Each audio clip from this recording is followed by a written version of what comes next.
Hello दोस्तों, नमस्कार। आइए स्टार्ट करते हैं 27 मार्च का एडिटोरियल वर्क इन प्रोग्रेस। ये वर्क इन प्रोग्रेस है। ऑपोजिशन जो एकजुट होना चाह रहा है बीजेपी के अगेंस्ट, तो अभी तक एकजुट हो नहीं पाया है। उनका प्रयास जारी है, काम प्रगति पर है, इसके लिए टाइटल दिया गया है वर्क इन प्रोग्रेस। विस्तार से पढ़ेंगे इस एडिटोरियल को, और उससे पहले बता दूं कि इसका पीडीएफ आप प्राप्त कर सकते हैं टेलीग्राम चैनल से। लिंक आपको डिस्क्रिप्शन में दिया है, वहां पर आपको इसकी वोकैब भी मिल जाएगी और साथ में ये जो पीडीएफ रहता है वो भी मिल जाएगा। पेड कोर्स में अगर आप बाई करते हैं कोर्स, तो फिर आपको जो मैं लिखता हूँ यहाँ पे, जो भी चीज़ें हम डिस्कस करेंगे, ये पूरा पीडीएफ विद वोकैब और वोकैब एग्जाम्पल सहित आपको मिल जाती है उस एप्लीकेशन में, और थोड़ा जल्दी मिल जाता है, अर्ली एक्सेस मिल जाता है। ये सेशन आपको 5 बजे प्राप्त होता है यूट्यूब पर। तो आइए स्टार्ट करते हैं work in progress. The expulsion of Congress leader Rahul Gandhi. Expulsion का मतलब होता है एग्जाइल करना, मीन्स बाहर निकालना। एक और वर्ड होता है ओस्ट्रेसाइज। ओस्ट्रेसाइज का मतलब भी बाहर निकालना ही होता है, ठीक है। तो ओस्ट्रेसाइज या एग्जाइल करने का जो प्रोसेस है वो एक्सपल्सन है। एक्सपेल से बना है, यूँ मान लीजिए। तो जो कांग्रेस लीडर राहुल गांधी का जो एक्सपल्सन हुआ है लोकसभा से सांसद ये थे वायनाड से, अब इनकी सदस्यता रद्द कर दी गई है। ये जो प्रोसेस हुआ है फॉलोइंग ए कंटेस्टेबल आउटकम, और ये किसके कारण हुआ है, किसके चलते हुआ है। तो इससे पहले घटना घटी थी, एक कंटेस्टेबल आउटकम आया था। कंटेस्टेबल का मतलब होता है डिस्प्यूटेबल, या फिर आप इसे कहेंगे कंट्रोवर्शियल, एक विवादास्पद। आउटकम का मतलब होता है रिजल्ट। और डिफेमेशन, डिफेमेशन का मतलब होता है लाइबल या सिलेंडर, मतलब मानहानि। तो एक मानहानि केस था उनके खिलाफ गुजरात कोर्ट के अंदर, और उसका एक विवादास्पद डिसीजन आया, उसके चलते इनको बाहर निकाल दिया गया, कहीं सदस्यता रद्द कर दी गई। अब ये जो एक्सपल्सन हुआ है, इसकी वर्ब है हैज बिकम, ये बन चुका है a new railing point. Railing point कुछ ऐसा होता है, चाहे कोई व्यक्ति हो या फिर कोई वस्तु हो, जिसके कारण सब लोग एकजुट हो गए हैं, ठीक है, और किसी का सपोर्ट करने के लिए एकजुट हुए हैं, तो उसको बोलते हैं रेलिंग पॉइंट। तो ऑपोजिशन के लिए रेलिंग पॉइंट हो गया है, कहने का मतलब ऑपोजिशन जो है एकजुट हो गया है इस चीज के चलते। एटलीस्ट मोमेंट्रीली, कम से कम क्षणिक रूप से तो हुआ ही है। इस मोमेंट्रीली को बोलेंगे टेम्परेरीली, या फिर आप इसे दे दीजिए नाम फ्लीटिंगली। फ्लीटिंगली कह दो, टेम्परेरीली कह दो, ये होता है क्षणिक रूप से, ठीक है। अब यहां तक की अगर बात करें तो एक्सपल्सन की वर्ब है वो हैज बिकम है। कुछ वर्ड्स आए कंटेस्टेबल, कंटेस्टेबल एडजेक्टिव है, क्योंकि एबल से एंड होने वाले शब्द जनरली एडजेक्टिव्स होते हैं, तो डिस्प्यूटेबल और कंट्रोवर्शियल इसका सिनोनिम होगा। डिफेमेशन में देखिए TION दे रखा है, इसका मतलब ये नाउन है। डिफेमेशन का मतलब लाइबल या सिलेंडर है, मतलब अपयश कह सकते हो, अपमान कह सकते हो, मानहानि कह सकते हो। फिर रेलिंग पॉइंट है वो नाउन है। क्यों नाउन है? क्योंकि डिटर्मिनर के बाद में 2 शब्द हैं, एक न्यू है, ये एडजेक्टिव है। रेलिंग पॉइंट पूरा एक कंपाउंड नाउन होगा। इसमें रेलिंग है, इसका मॉडिफायर का काम करेगा। हालांकि रेलिंग पॉइंट का मतलब हो जाएगा कुछ ऐसी चीज जिसके कारण आप एकजुट हुए हैं, ठीक है, किसी का सपोर्ट करने के लिए। मोमेंट्रीली एडवर्ब है, क्योंकि LY दे रखा है, और मोमेंट्रीली का मतलब होता है क्षणिक रूप से। तो क्या मतलब हुआ कि कांग्रेस लीडर राहुल गांधी का जो एक्सपल्सन है लोकसभा से, देखिए लोकसभा है, राज्यसभा है, इनसे पहले द का प्रयोग करते हैं। पार्लियामेंट से पहले हम आर्टिकल नहीं लगाते हैं, ध्यान रखिए, जब तक कि पार्लियामेंट स्पेसिफिक रूप में यूज ना की गई हो। अगर पार्लियामेंट का यूज आपने स्पेसिफिक रूप से किया है, मीन्स कहाँ की पार्लियामेंट है, तो फिर हम द भी लगा सकते हैं। तो जो कांग्रेस लीडर राहुल गांधी का एक्सपल्सन हुआ है लोकसभा से, किसके चलते? एक विवादास्पद परिणाम के चलते। परिणाम किसका है? एक मानहानि केस का। किसके खिलाफ? उनके खिलाफ, राहुल गांधी के खिलाफ, गुजरात कोर्ट में। उसका एक कंटेस्टेबल आउटकम आया। आउटकम का मतलब रिजल्ट होता है, रेमिफिकेशन होता है, परिणाम होता है। तो इन पर एक मानहानि का केस दायर किया गया था गुजरात कोर्ट में, और उसका विवादास्पद जो परिणाम आया उसके चलते इनको लोकसभा से एक्सपेल कर दिया गया। और ये जो एक्सपल्सन रहा एक नया रेलिंग पॉइंट बन गया है ऑपोजिशन के लिए, कम से कम क्षणिक रूप से तो कुछ समय के लिए तो बना ही है। All the technical arguments not with standing. Not with standing का मतलब नोट करें, इसका मतलब होता है के बावजूद, डेस्पाइट कह सकते हो। तो कह रहा है कि जितने भी टेक्निकल पॉइंट्स हैं उन सब के बावजूद भी, ठीक है, टेक्निकल पॉइंट्स में तो बता दिया इन्होंने कि हाँ ऐसे डिफेमेशन केस हो सकता है, और इतने साल की सज़ा अगर मिलती है तो फिर आपको एक्सपेल कर दिया जाएगा। आपके सांसद अगर आप हैं, विधायक अगर आप हैं, तो आपका ये जो है एक्सपल्सन हो जाएगा। तो ये जितने भी टेक्निकल आर्ग्यूमेंट्स है उसके बावजूद, डेस्पाइट इसका मतलब है नॉट विद स्टैंडिंग का, और ये एडवर्ब है। ये प्रीपोजिशन भी होता है, एडवर्ब भी है। अगर प्रीपोजिशन होता ना तो इसके बाद में इसका ऑब्जेक्ट लगता, लेकिन चूंकि इसके बाद में इसका ऑब्जेक्ट नहीं है तो इसको कह दीजिए आप एडवर्ब है। आर्ग्यूमेंट्स का मतलब तर्क वितर्क होते हैं। टेक्निकल एडजेक्टिव है, द डिटर्मिनर है। ऑल है वो वैसे डिटर्मिनर का काम करता है, ठीक है। ऑल के साथ में आने वाली जो नाउन होती है वो प्लूरल होती है, ध्यान रखें। अगर वो काउंटेबल है तो ये काउंटेबल नाउन है। तो जितने भी टेक्निकल पॉइंट्स हैं उनके बावजूद भी उनका जो डिस्क्वालिफिकेशन है, उनको जो ये डिस्क्वालीफाई किया गया है। इज सीन, इसको देखा जाता है। इज सीन पैसिव वॉइस हो गया। डिस्क्वालिफिकेशन की वर्ब है। किसके द्वारा? अधिकांश जो ओपोजिशन पार्टीज है उनके द्वारा। ये मोस्ट है, इसका मतलब अधिकांश है। एज ए पॉलिटिकल मूव, किस रूप में? कि एक राजनीतिक चाल है ये। किसके द्वारा? कि किसकी चाल है? रूलिंग भारतीय जनता पार्टी, जो सत्ताधारी पार्टी है भारतीय जनता पार्टी, उसकी ये पॉलिटिकल मूव है। इस रूप में इसको देखा जा रहा है, इसको देखा जाता है। डिस्क्वालिफिकेशन की वर्ब है इज सीन। इसका स्क्रीनशॉट आप ले सकते हैं। इससे आगे देखिए, regional parties continuously adjust their relationship. जो क्षेत्रीय पार्टियां हैं कंटिन्यूसली लगातार एडजस्ट कर रही हैं देयर रिलेशनशिप, अपना रिलेशनशिप किसके साथ में? टू नेशनल पार्टीज के साथ में। तो रीजनल पार्टीज की वर्ब है वो एडजस्ट है। रीजनल पार्टीज लगातार एडजस्ट कर रही हैं अपना रिलेशनशिप दो राष्ट्रीय पार्टियों के साथ में।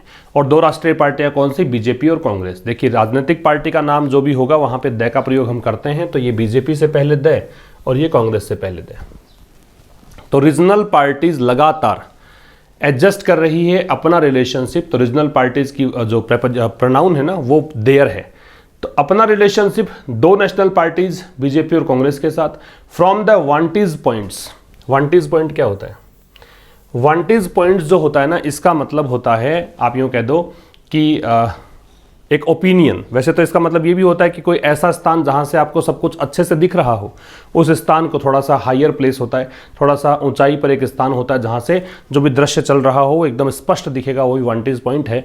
लेकिन यहाँ पे इसका मतलब है ओपिनियन।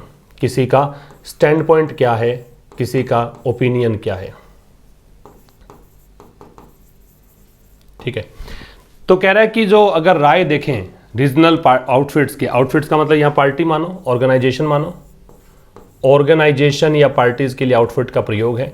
जो भी क्षेत्रीय पार्टियां हैं, मैनी का मतलब अनेक, अनेकों जो क्षेत्रीय पार्टियां हैं उनकी राय अगर देखें तो उस ओपिनियन से दीज टू पार्टी, जो दोनों पार्टीज हैं, कौन कौन सी? बीजेपी और Congress, are not necessarily two polar opposites. वो आवश्यक रूप से दो बिल्कुल एक्सट्रीम ऑपोजिट नहीं है।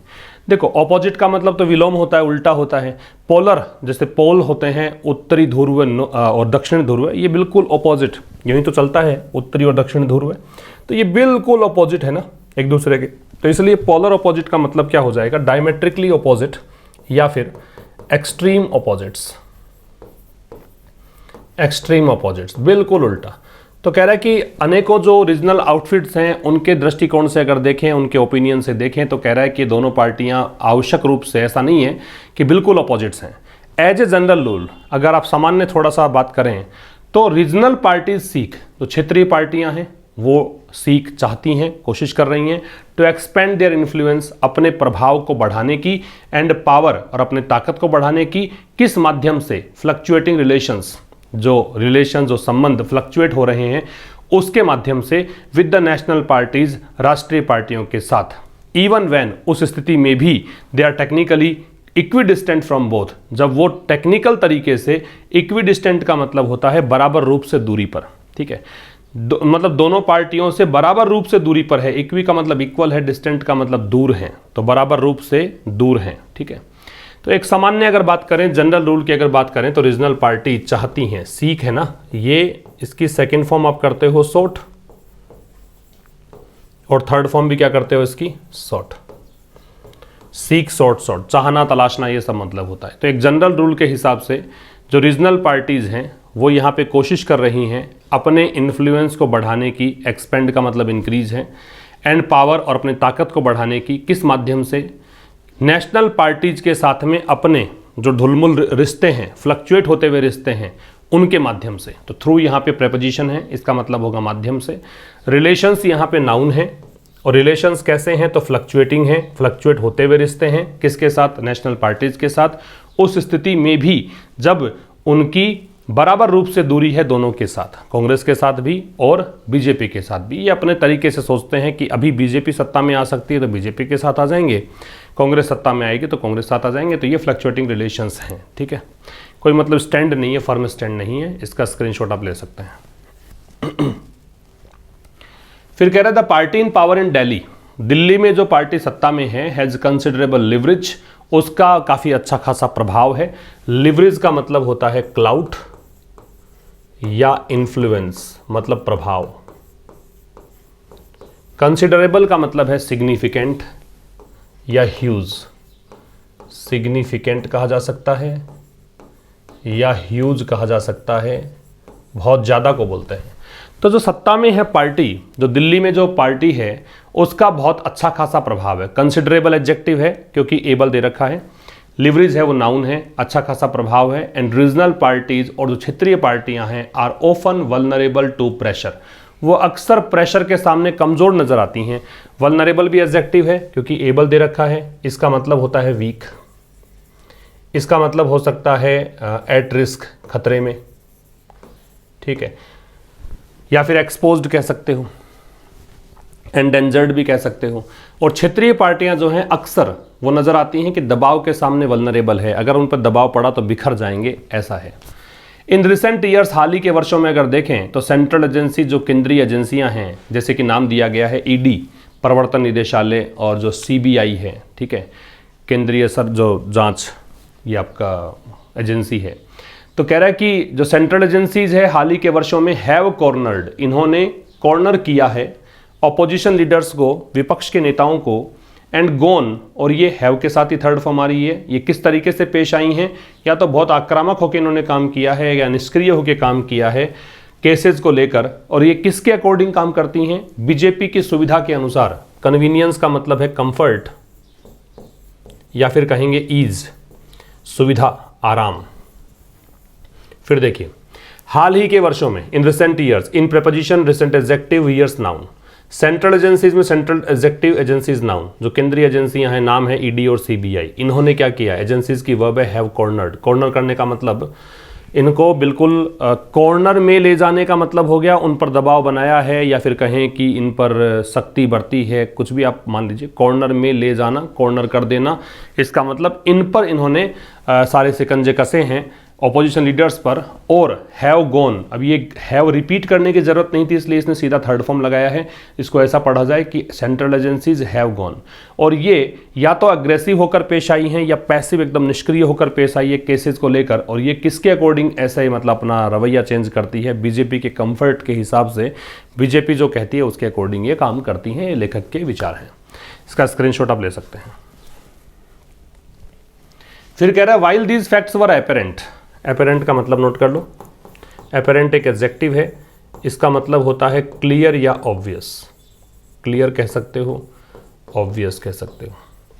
तो कह रहा है हालांकि ये जो फैक्ट्स है ना स्पष्ट दिख रहे थे, ठीक है।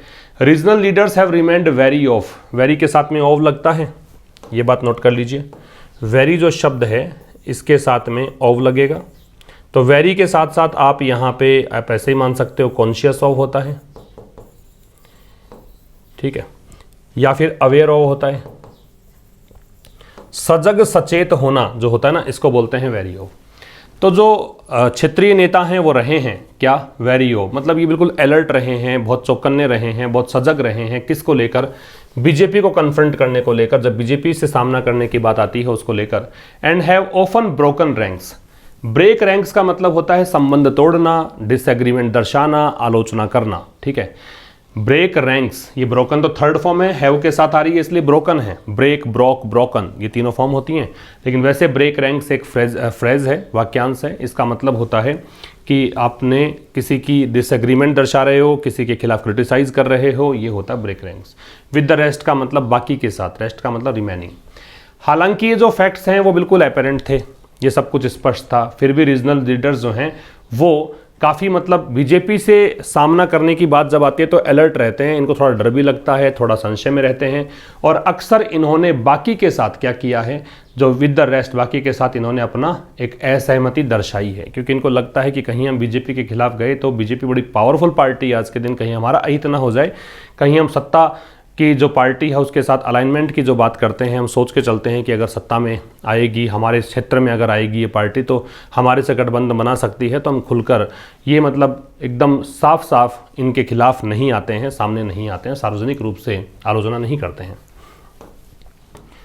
फिर कह रहा है कि the Trinamool Congress for instance, उदाहरण के लिए तृणमूल कांग्रेस को मान लो, वो अलाइनमेंट में नहीं थी। अलाइनमेंट का मतलब हो गया कि इनका सपोर्ट में नहीं थी, है ना। If the parties are in alignment, इसका मतलब एक दूसरे को सपोर्ट करेंगे, एक दूसरे का समर्थन करेंगे।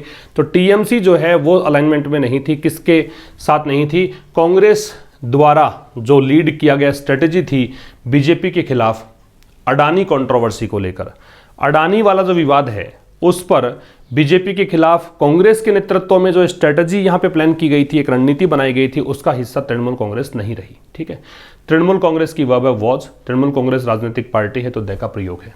इंस्टेंस का मतलब होता है उदाहरण, एग्जाम्पल। ठीक है, इसका स्क्रीनशॉट ले सकते हैं। फिर कह रहा है the expulsion of mister Gandhi, mister Gandhi का जो एक्सपेल्सन है हैज प्रॉम्प्टेड। प्रॉम्प्ट का मतलब क्या है? प्रॉम्प्ट का मतलब होता है, प्रॉम्प्ट से मतलब है या तो आप कह सकते हो गिव राइज टू, या फिर आप इसे कह सकते हो कोज, कारण बनना। तो एक्सपल्सन ऑफ मिस्टर गांधी है, उसने टीएमसी को क्या कर दिया? टीएमसी को मतलब इसने टीएमसी को प्रेरित किया। मिस्टर गांधी का जो एक्सपल्सन हुआ उसने टीएमसी को प्रॉम्प्ट किया। द आम आदमी पार्टी, द भारत राष्ट्र समिति और समाजवादी पार्टी, ठीक है, इन सब को प्रेरित किया, प्रॉम्प्ट किया, मतलब ये इसने इंस्पायर किया, मोटिवेट किया इन सब पार्टी को, जो विच किसके लिए आ रहे हैं? इन सारी पार्टीज के लिए जो सामान्य तौर पर वेरी ऑफ द कांग्रेस, जो कि सामान्य तौर पर वेरी ऑफ का मतलब अलर्ट रहती है कांग्रेस को लेकर भी। ठीक है, इनको डर रहता है कांग्रेस का भी, और ये कांग्रेस के एक्शन की निंदा करते हैं, कंडेम करते हैं। And call it out as dictatorial, ये हो गया तानाशाह, इसको तानाशाही पार्टी करार देते हैं आमतौर पर। लेकिन अब ये सब के सब प्रॉम्प्ट हो गए क्योंकि राहुल गांधी का एक्सपल्सन हुआ तो सब के सब एकजुट हो गए। ठीक है, तो जो एक्सपल्सन है मिस्टर गांधी का, इसकी वर्ब है हैज प्रॉम्प्टेड, और हैज के साथ थर्ड फॉर्म आएगी। तो टीएमसी को, आम आदमी पार्टी को, भारत राष्ट्र समिति को और समाजवादी पार्टी, सारी नेशनल पार्टीज ने द का प्रयोग दे रखा है इससे पहले, जो कि यूजुअली वेरी ऑफ है कांग्रेस को लेकर। किस लिए? वो कंडेम करते हैं। कंडेम का मतलब होता है क्रिटिसाइज करना, निंदा करना। तो ये आमतौर पर निंदा करते हैं एक्शन की और कॉल इट आउट, और इसे तानाशाही पार्टी करार देते हैं। दीज पार्टीज पॉसिबली रियलाइज, ये जो पार्टियां हैं वो सामान्यतया रियलाइज करती हैं कि म्यूचुअल राइवलरीज, म्यूचुअल का मतलब परस्पर, राइवलरीज का मतलब ऑपोजिशन, विरोध, एंड फियर और डर, किसका? बीजेपी का। ये पार्टी संभवतया महसूस करती है कि उनकी आपस में जो एक ही पार्टी से हम लोग विरोध में हैं, है ना। म्यूचुअल राइवलरीज का मतलब है उनको पता है कि परस्पर राइवलरी किससे है, और उनको बीजेपी का डर भी है। और central agencies could drive them, और जो केंद्रीय एजेंसियां हैं वो भी उनको क्या कर सकती हैं? मार्जिन पर ले जा सकती हैं। कहीं अगर ये बीजेपी के खिलाफ हुए तो इनके नेताओं को भी मुंह की खानी पड़ सकती है। इनके नेताओं के खिलाफ भी सेंट्रल एजेंसीज, ईडी और सीबीआई जैसे हैं, ये इनके खिलाफ भी कार्रवाई कर सकते हैं। ड्राइव समबडी टू मार्जिन्स का मतलब है हाशिए पर रख देना, एकदम कहें कि इस खेल के मैदान से ही बाहर धकेल देना, ऐसा हो सकता है। और इवन वर्स, इससे भी ज़्यादा बदतर क्या होगा? वर्स है वो बैड की डिग्री कंपैरेटिव है, वर्स इससे भी ज़्यादा बदतर ये होगा at the receiving end. Receiving end का मतलब जहाँ से प्राप्त होता हो। और मोर विंडिक्टिवनेस, विंडिक्टिवनेस का मतलब नोट करो, विंडिक्टिवनेस का मतलब होता है रिवेंज, वेंजफुलनेस, वेंजफुलनेस, या फिर कहेंगे स्पाइटफुलनेस, प्रतिशोध, बदला लेने की भावना। और ये रिसीव करेंगे क्या? प्रतिशोधात्मक चीज़ें सामने इनके आएंगी, बीजेपी इनसे भी बदला लेने पे उतारू हो जाएगी, ये सब इनको पता है। तो दीज पार्टीज की वर्ब है वो है रियलाइज, पॉसिबली है वो एडवर्ब, दैट रिलेटिव आपका कंजंक्शन है। Mutual rivalries and fear of the BJP and central agencies, ये जो है ना परस्पर राइवलरी, दुश्मनी, विरोध और डर, ये इसकी वर्ब है कुड ड्राइव। कुड बता रहा है प्रेजेंट की पॉसिबिलिटी, ऐसा हो सकता है। ड्राइव का मतलब खदेड़ना होता है। डैम ये क्षेत्रीय पार्टियों के लिए आ रहा है। द मार्जिन का मतलब है हाशिए पर ले जा सकते हैं ये। इससे भी ज़्यादा बुरी स्थिति ये होगी, रिसीविंग एंड पर ले जा सकते हैं। मतलब ये क्या प्राप्त करेंगे, बदला प्राप्त करेंगे, बदले का सामना करना पड़ेगा बीजेपी के। इसका स्क्रीनशॉट लिया जा सकता है। इससे आगे देखिए, 14 ऑफ दीज पार्टीज, इन पार्टियों में से 14 पार्टियां ऐसी हैं जिन्होंने have now approached the supreme court, अब ये सुप्रीम कोर्ट के पास गई हैं against the misuse of central agencies. किसके खिलाफ गई हैं कि बीजेपी जो है वो केंद्रीय एजेंसियों का मिसयूज कर रही है, दुरुपयोग कर रही है। इस चीज़ को लेकर 14 पार्टियां जो हैं वो उनके पास गई हैं। तो 14 की वर्ब है वो हैव अप्रोच्ड है, नाउ है वो एडवर्ब ऑफ टाइम है, टाइम के लिए आ रहा है, अगेंस्ट प्रेपोजिशन है, ठीक है। द पिटिशनर्स, जो याचिका करता हैं, जिन्होंने एप्लीकेशन लगाई है, से वो कहते हैं कि they represent 42% of the electorate, कि उनके पास 42% मतदाताओं का प्रतिनिधित्व है। इलेक्टोरेट का मतलब मतदाता होता है, और इलेक्टोरेट प्लूरल नाउन है, ये ध्यान रखें। इलेक्टोरेट जो है वो नाउन कैसी है, प्लूरल, ठीक है। तो कह रहा है पिटिशनर्स कहते हैं कि वो रिप्रेजेंट करते हैं 42% इलेक्टोरेट का, and that 95% of the cases filed by the agencies, और 95% जो केसेस एजेंसीज के द्वारा फाइल किए गए हैं वो किसके खिलाफ रहे हैं, ऑपोजिशन पार्टीज लीडर्स के खिलाफ, जो विपक्ष के नेता हैं उन्हीं के खिलाफ ये केस करती हैं। तो ये इन्होंने सुप्रीम कोर्ट में जाके बताया है। सुप्रीम कोर्ट की वर्ब तो सुप्रीम कोर्ट से पहले द लगता है, ये बात आपको ध्यान रखनी है, ठीक है। This is the move for self preservation, ये जो मूव है, ये जो कदम है, ये खुद के सुरक्षा का कदम है। प्रिजर्वेशन का मतलब संरक्षित रखना, अपने आप को मेंटेन रखना, अब और ज़्यादा बदतर स्थिति में ना जाए, डिटीरियोरेट ना हो, ऐसी कंडीशन के लिए प्रिजर्व का यूज़ करते हैं। तो ये एक ऐसा कदम है जिसकी वर्बिज है, ये एक ऐसा कदम है जो सेल्फ प्रिजर्वेशन का कदम है। And these parties are still, still का मतलब होता है इवन नाउ, अभी भी, और ये जो पार्टियां हैं वो अभी भी दूर हैं किससे, from having a joint view, कि इनका मिला जुला जॉइंट एक कोई दृष्टिकोण हो, किसको लेकर, अनेकों जो क्रिटिकल नेशनल इश्यूज हैं, जो राष्ट्रीय मुद्दे हैं, और राष्ट्रीय मुद्दे भी कैसे हैं, क्रिटिकल है, बहुत ही पेचीदगीपूर्ण है, बहुत ही महत्वपूर्ण मुद्दे हैं, उनको लेकर अभी भी इनका जॉइंट व्यू नहीं है, सबके सब एकजुट नहीं है, कोई कुछ सोचता है, कोई कुछ सोचता है, ठीक है। तो दिस की वर्ब तो इज हुई, और दीज पार्टीज की वर्ब आर है। इसका स्क्रीनशॉट ले लो। फिर कह रहा है at the heart of the confrontation, confrontation का मतलब होता है फेस ऑफ, मुकाबला, ये झगड़ा जो है उसकी बात कर रहा है। तो ये जो फेस ऑफ चल रहा है बीजेपी और कांग्रेस के बीच में, उनके बीच, उनका सेंटर में क्या है, क्वेश्चंस है, क्वेश्चंस की वर्ब आ रहा है regarding the Adani group of companies, और ये क्वेश्चंस किससे संबंधित है, अडानी ग्रुप ऑफ कंपनीज से संबंधित है। दैट यहाँ पे आ रहा है अडानी ग्रुप के लिए। ये अडानी ग्रुप जो है ना, ये अक्यूज्ड है, ये आरोपी है किस चीज का, ड्यूबियस। ड्यूबियस का मतलब होता है डाउटफुल, संदेहास्पद।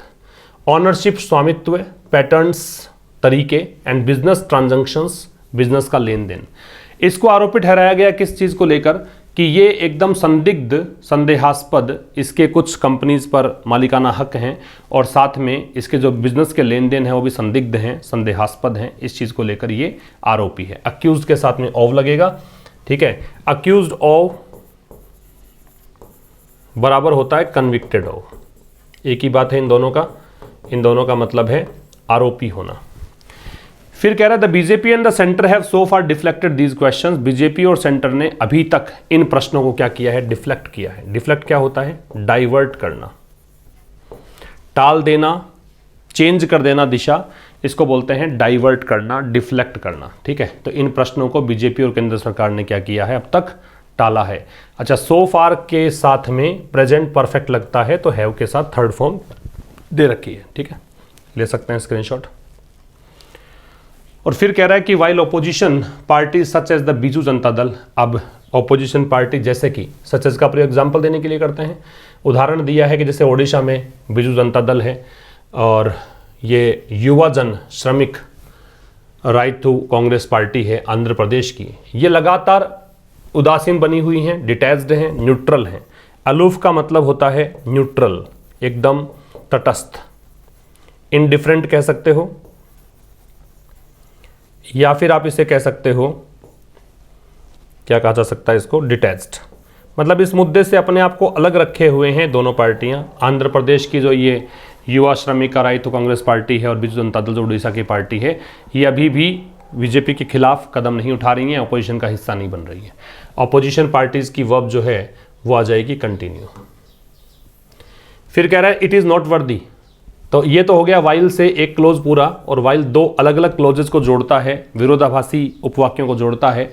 तो यद्यपि ओपोजिशन पार्टी जो हैं वो लगातार उदासीन या तटस्थ बनी हुई हैं, फिर भी ये बात नोटवर्दी है। नोटवर्दी है मतलब इम्पोर्टेंट है, फिर भी ये बात इम्पोर्टेंट है कि अदर ओपोजिशन लीडर्स, कि बाकी के जो ओपोजिशन लीडर्स हैं वो इस चीज़ के खिलाफ आए हैं कि मिस्टर गांधी का जो एक्सपल्सन हुआ है उसके खिलाफ ये निकल कर आए हैं, ये बात इंपॉर्टेंट है।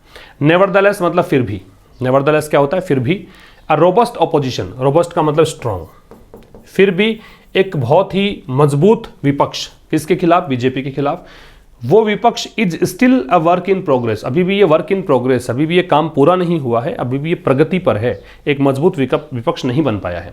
इट सूट्स द बीजेपी, ये बीजेपी को सूट करती है चीज़, इसकी वर्ब सूट्स है क्या, कि वो बीजेपी फोकस रखे मिस्टर गांधी पर, किस पर नहीं रखे, मिस्टर अडानी पर फोकस ना रखे, पूरा फोकस इस पर रखे, ये बीजेपी को सूट करता है, बीजेपी ऐसा ही करना पसंद करती है, ये इसका मतलब है।